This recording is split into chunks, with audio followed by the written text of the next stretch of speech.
New वक्फ amendment bill 2025 ने सारे record तोड़ दिए हैं। ये संसद में चलने वाली अभी तक की सबसे लंबी डिबेट है, जो लगभग 17 घंटे तक चली।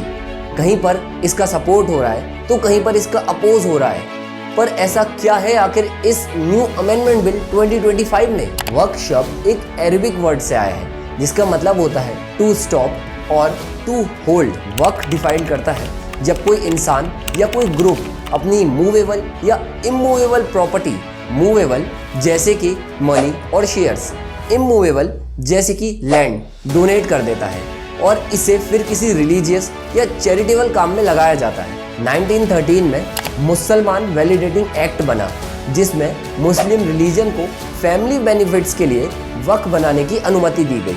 पर वक्फ मैनेजमेंट को स्ट्रेंथ मिली भारत के इंडिपेंडेंस के बाद। फिर 1964 में भारत में central Waqf council of India और वक्फ बोर्ड स्टैब्लिश हुए। असल में वक्फ बोर्ड बनाने का असली मकसद ये था डिवोटीज के थ्रू डोनेट की गई प्रॉपर्टीज को मैनेज करना और ये इंश्योर करना कि वक्फ के एसेट्स सही से यूज हो रहे हैं या नहीं, जिसमें मॉस्क्यूज, स्कूल्स, हॉस्पिटल और कुछ चैरिटेबल इंस्टीट्यूशंस आते हैं। फिर आता है वक्फ एक्ट 1995, जो ये कहता है कि वक्फ ट्रिब्यूनल ने किसी भी वक्फ प्रॉपर्टी पर अपना जो डिसीजन सुना दिया वो फाइनल होगा। फिर आप उस डिसीजन को हाई कोर्ट में चैलेंज नहीं कर सकते। वक्फ ट्रिब्यूनल एक स्पेशलाइज्ड जुडिशियल बॉडी है जो एक कोर्ट की तरह एक्ट करती है, जिसमें वक्फ से रिलेटेड मैटर्स सॉल्व किए जाते हैं, जो एस्टेब्लिश हुई थी वक्फ एक्ट 1995 के अंडर। अब ये वक्फ प्रॉपर्टीज क्या होती हैं? वक्फ प्रॉपर्टीज जो इस्लाम के फॉलोअर्स के थ्रू किसी भी रिलीजियस, चैरिटेबल और सोशल वर्क के लिए डोनेट की जाने वाली प्रॉपर्टी है, जिसे वक्फ कम्युनिटीज के मेंबर्स मैनेज करते हैं। हर स्टेट में एक अलग वक्फ बोर्ड होता है जो उस प्रॉपर्टी को ट्रांसफर या होल्ड कर सकता है, और हमारे पूरे देश में टोटल 30 वक्फ बोर्ड है।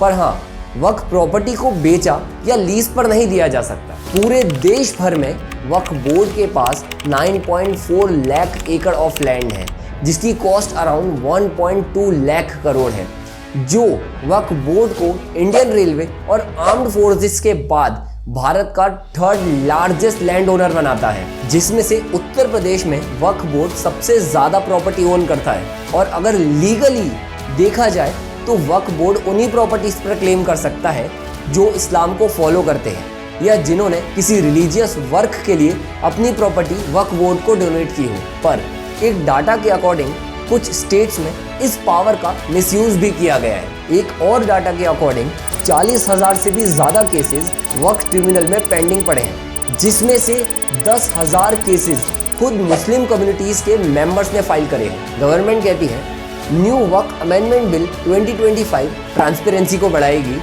मैनेजमेंट को स्ट्रेंथ देगी और वक्फ के एसेट्स को प्रोटेक्ट करेगी। पर न्यू वक्फ अमेंडमेंट बिल 2025 में ऐसे क्या चेंजेस हैं जिसको लेकर प्रोटेस्ट हो रहे हैं? ये है कुछ की चेंजेस जो वक्फ अमेंडमेंट बिल 2025 में हुए हैं।